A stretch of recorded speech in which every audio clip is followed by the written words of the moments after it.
Proclamación del Evangelio de nuestro Señor Jesucristo según San Juan.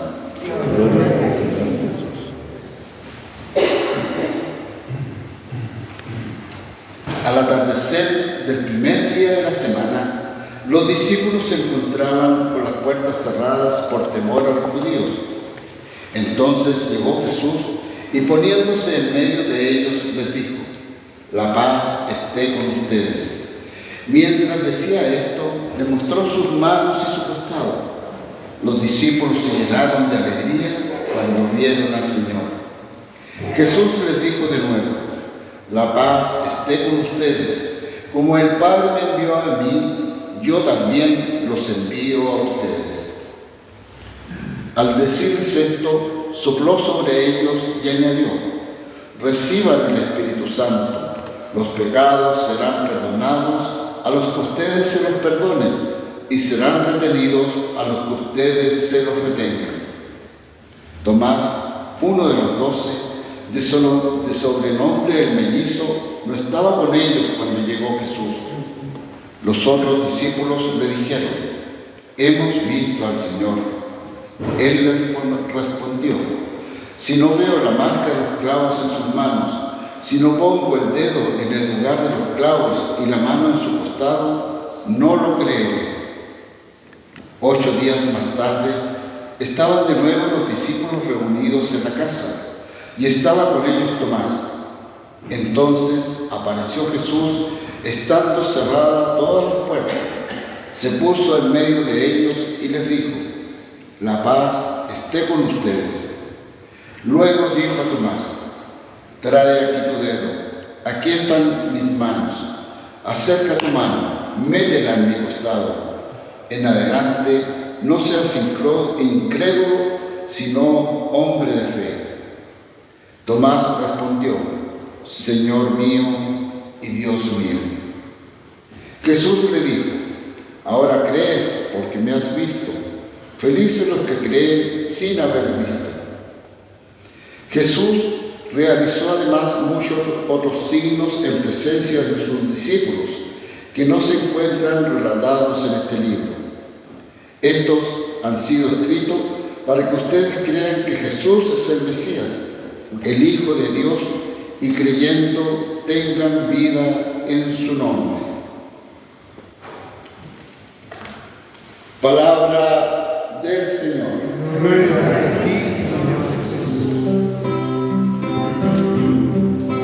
El Señor es mi fortaleza, el Señor es mi canción, Él nos da la salvación, en Él confío y no temo más, en Él confío y no temo más. Tomemos asiento.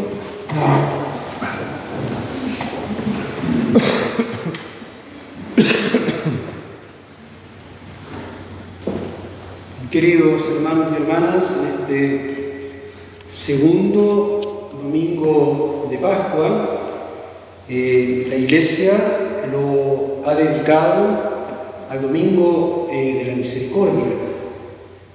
Es una fiesta que instituyó San Juan Pablo II el año 2000, luego de haber canonizado la religiosa polaca Sor Faustina, una religiosa mística que tenía estas visiones de ver a Jesús misericordioso, que le imploraba a los pecadores confiar en Él, rezarle a Él para que sintieran y experimentaran el perdón de los pecados.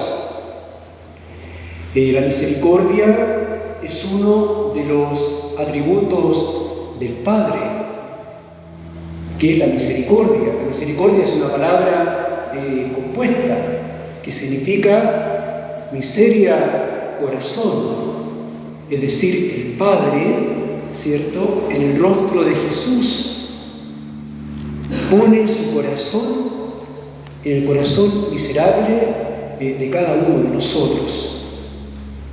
También el Padre tiene el atributo de la compasión, otra palabra compuesta, estar con. Entonces el rostro del Padre en la persona del Hijo de Jesús no solamente es misericordioso, sino también es compasivo. Está con nosotros, sale al encuentro del hombre siempre. Y hoy día la liturgia nos va a presentar precisamente a través de la figura de Tomás, conocido como el mellizo, que tiene este encuentro con Jesús y el solo hecho de poder palpar, de poder sentir, de poder tocar las llagas como consecuencias de la crucifixión de nuestro Señor, en ese contacto se da la misericordia. También la Iglesia en este segundo domingo de Pascua está la tradicional peregrinación o acompañamiento del Quasimodo, una tradición del siglo XIX, preciosa, especialmente en la zona de campo de nuestro país, donde el sacerdote iba escoltado llevando al Santísimo Sacramento para darlo a los enfermos, para que no fuera asaltado, para que no fuera agredido. Y esta tradición hasta el día de hoy es una realidad en muchas comunas de nuestra arquidiócesis de Santiago, precisamente en este día domingo. El pastor peregrina junto con los quasimodistas visitando a los enfermos que están impedidos de poder precisamente venir a celebrar la Eucaristía con nosotros, y el pastor los acerca al Santísimo Sacramento y les da la comunión, y también comparte con ellos para animarlos en la fe. Las lecturas de hoy día, queridos hermanos, tienen una orientación muy preciosa. Durante este tiempo de Pascua vamos a escuchar el libro de los Hechos de los Apóstoles, que nos relatan la vida precisamente de estos hombres en pos de la resurrección del Señor. Las primeras comunidades cristianas son fruto precisamente del anuncio del querigma que llevaron adelante los apóstoles. Fueron inaugurando las primeras comunidades cristianas, fueron evangelizando, fueron dando testimonio, y de esta manera comenzaron paulatinamente a bautizarse muchas almas. Y el texto que hemos proclamado en este segundo domingo de Pascua tiene que ver precisamente con esto. Los apóstoles han comenzado a dar testimonio, los apóstoles han comenzado a ir evangelizando, y como fruto de esta evangelización, de este testimonio vivo y eficaz, muchas almas comienzan a bautizarse. Sin embargo, podríamos hablar que es el primer esbozo de la comunidad. Una comunidad que comienza a configurarse internamente desde los cimientos. Una comunidad que comienza a tener nuevos matices. ¿Cuáles son los nuevos matices? Precisamente el testimonio de los apóstoles, además también la comunión de bienes. La comunión de bienes, que de alguna manera eran los primeros elementos tangibles, palpables de la iglesia de Jerusalén, especialmente de los asirios, que vivían en comunidad, que compartían los bienes y necesitaban también compartirlos con aquellos hermanos que no tenían, que estaban fuera de la comunidad. Y también lo más importante, la fracción del pan. Entonces, gracias a las primeras comunidades cristianas, están los primeros elementos que la Iglesia va a tomar precisamente para la institución y la celebración de la Eucaristía. Dentro de la Eucaristía, queridos hermanos, está dividida en dos momentos. Nosotros lo sabemos muy bien. La liturgia de la palabra, que es lo que estamos celebrando ahora, la liturgia de la Eucaristía. Y también hay un momento dedicado precisamente a poder poner en comunión nuestros bienes, para poder ir en auxilio de nuestros hermanos más vulnerables, de nuestros hermanos más pobres. Entonces, precisamente, queridos hermanos, en este tiempo de Pascua, a través de la presencia de Jesús resucitado, quiere iluminar, quiere resplandecer la realidad de toda la iglesia. ¿Quién es toda la iglesia? Somos cada uno de nosotros. Todo bautizado es iglesia. Y nosotros pertenecemos y formamos el cuerpo místico de Cristo, cuya cabeza es Él. Entonces, cuando hablamos de iglesia, no solamente debemos de pensar en una estructura jerárquica, que por cierto es importante que la tenga, pero más importante aún es cada bautizado, cada uno de nosotros que formamos parte de este cuerpo místico que es la iglesia. El Evangelio de este domingo también es muy precioso y yo me animaría a compartir con ustedes algunas reflexiones que nos van a ayudar a poder sentir, gustar el evangelista San Juan. Es un evangelio muy teológico, por cierto, pero vale la pena poder escudriñarlo para en realidad poder rescatar, poder tomar el mensaje original del evangelista, porque si no corremos el riesgo de quedarnos solamente en lo dulzón, digamos, de una resurrección de nuestro Señor sin matices, sin poder ir a lo más profundo de nuestra fe. Entonces podemos partir diciendo que las apariciones del resucitado tienen lugar cuando los discípulos están reunidos el primer día de la semana, que para los judíos será el día sábado, para los cristianos es el día domingo.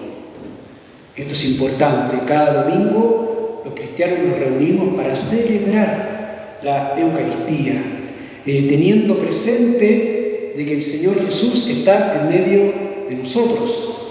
Él es el presidente de la Eucaristía, por excelencia, Él es sacerdote eterno, por excelencia. Y en cada Eucaristía nosotros hacemos memoria de la Pascua de Jesús, ¿verdad? El cardenal Cantalamessa, que es el predicador de la Santa Sede, al reflexionar de la Eucaristía, dice lo siguiente: no solamente debemos de celebrar la Eucaristía, sino que debemos hacer que nuestro día sea una Eucaristía. Y concluye de esta manera: cada vez que te acercas a recibir a Jesús, San Agustín te diría esto, en labios de Jesús: no serás tú quien me asimile a mí, sino que seré yo quien te asimile a ti. Entonces, en este contexto, los discípulos, el primer día de la semana, estaban encerrados, estaban llenos de miedo, llenos de temores. No solamente porque les costaba creer la resurrección de su maestro, sino porque tenían miedo de que pudiesen correr la misma suerte que el maestro. Ser perseguidos, ser torturados y algunos de ellos crucificados, cabeza abajo, como Pedro, por ejemplo. Entonces, sobre esta realidad, sobre este contexto, aparece Jesús, ¿cierto? Jesús traspasa las murallas de ese lugar, ¿cierto? Precisamente para poder centrarse en el medio de los apóstoles. No les reprocha su incredulidad, simplemente les dice Shalom, paz, que es el saludo por excelencia de cada judío. Shalom, paz. Entonces Jesús se pone en medio de ellos y precisamente les dice: la paz esté con ustedes, con vosotros. Sin embargo, esta paz no es una paz convencional como la conocemos nosotros. Nosotros antes de recibir la Sagrada Comunión nos estrechamos precisamente esa luz de la paz, pero es una paz convencional. ¿Por qué convencional? Porque no es una paz escatológica. No es una paz escatológica. Y Jesús les había dicho a sus discípulos cuando estaba vivo que Él les iba a otorgar la paz, pero no una paz como la da el mundo, sino que una paz escatológica, una paz que nos espera en el culmen de nuestra vida cristiana. Pero esta paz también llama a colación a la alegría. Por lo tanto, la paz y la alegría son un binomio.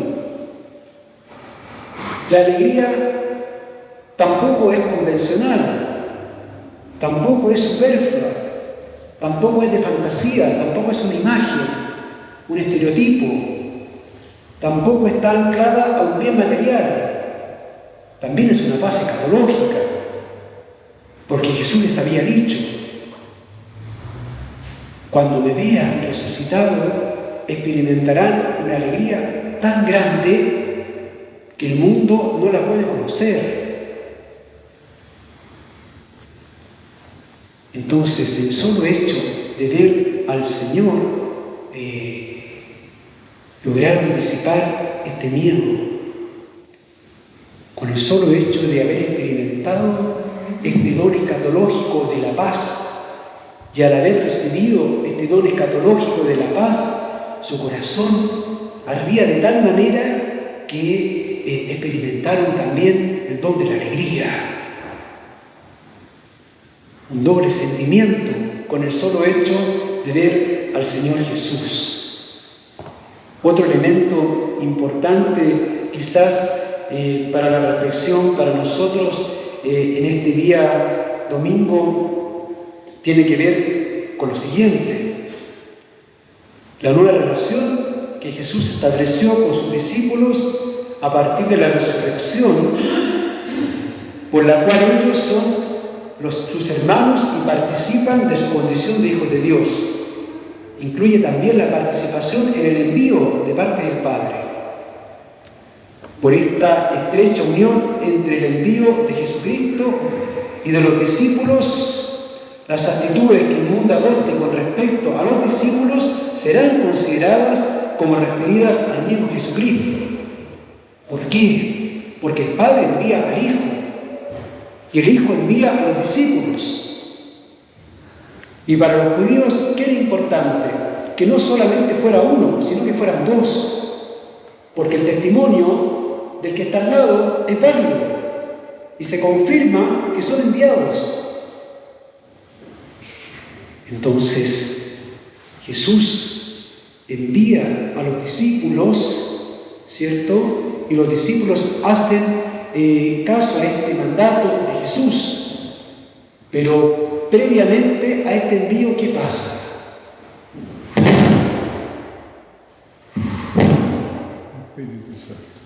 El ruach, el soplo, el aliento, la vida. ¿A qué nos evoca? Al libro de Génesis, cuando Dios crea al hombre, una figura humana de barro, una figura inerte. Dios le da vida a través del aliento divino, del soplo divino. ¿Verdad? Este mismo gesto es el que hace Jesús. Jesús no solamente está creando nuevamente o está recreando, sino que está dando un aliento de vida que había sido opacado por la muerte de Jesús. Y estremece la interioridad más recóndita de los discípulos para perder todo miedo, para pasar de la tristeza a la alegría, de la desolación a la consolación. Y acontece esto maravilloso. Son los discípulos que ya están dispuestos a salir a proclamar el primer querigma. Cristo ha resucitado según las Escrituras. Ese es el primer querigma cristiano. Y nosotros hoy día debemos de tomar este querigma cristiano. ¿Por qué? Porque nosotros no hemos sido testigos oculares de la resurrección del Señor. Entonces la certeza de la fe debe estar puesta precisamente para nosotros hoy día escudriñar las Sagradas Escrituras, porque es ahí donde encontramos el misterio de la resurrección. Otro elemento importante también quizás para nosotros que nos puede también ayudar en esta invitación tiene que ver precisamente con el tema de los signos. Los signos de Jesús en el evangelista San Juan fueron tan elocuentes que hablaron por sí mismos sobre su persona, sobre el Hijo de Dios que se iba revelando de una manera paulatina. Son 7 signos. El primer signo tiene que ver con las bodas de Caná. No solamente como algo convencional de que Jesús haya convertido el agua en vino. Hay algo mucho más profundo en ese signo. El vino es signo de la sabiduría. El vino es signo de la alegría. Pero además, detrás de él está una invitación escatológica para cada uno de nosotros poder participar de las bodas eternas del Cordero al final de nuestra peregrinación por este mundo temporal. El último signo para el evangelista San Juan va a ser la resurrección de Lázaro. Fue algo temporal, evidentemente. Lázaro murió tiempo después. Pero detrás de ese signo está la revelación de Jesús, que adelanta su muerte para decir: yo soy la resurrección y la vida. Nadie va al Padre sino por mí. Yo soy el nombre de Dios, de Yahvé, de Sebaot. Y Jesús le pone un predicado. Sin embargo, el evangelista San Juan también va a decir que este encuentro de Tomás con Jesús también es un signo. También es un signo. ¿Por qué? Porque el texto no dice que Tomás tocó las llagas de Jesús. No lo dice. Llegó a ese momento por la fe. Su fe tocó las llagas de Jesús. Su fe, no sus manos. Por eso es un signo. Porque la presencia solamente de Jesús enfrente de él. Imaginemos esta imagen, que es fuerte y es preciosa. Es un signo elocuente porque llegó a creer por la fe. Le bastó ver. Nada más. También para nosotros, queridos hermanos. Entonces, este domingo de la misericordia es un domingo precioso, evidentemente, para nosotros. Y por último, compartirles que el evangelista San Juan nunca va a hablar de pasado, siempre va a hablar de presente y de futuro, para que crean y sigan creyendo que Jesús es el Hijo de Dios. Miremos a nuestra Madre en este segundo domingo de Pascua. Ella es la Reina de los Apóstoles.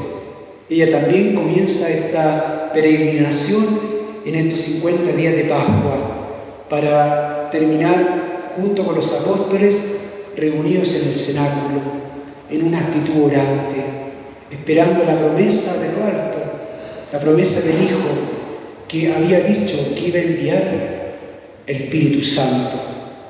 El Espíritu Santo es docente, el Espíritu Santo es maestro, el Espíritu Santo es abogado de cada uno de nosotros. Que así sea. Amén.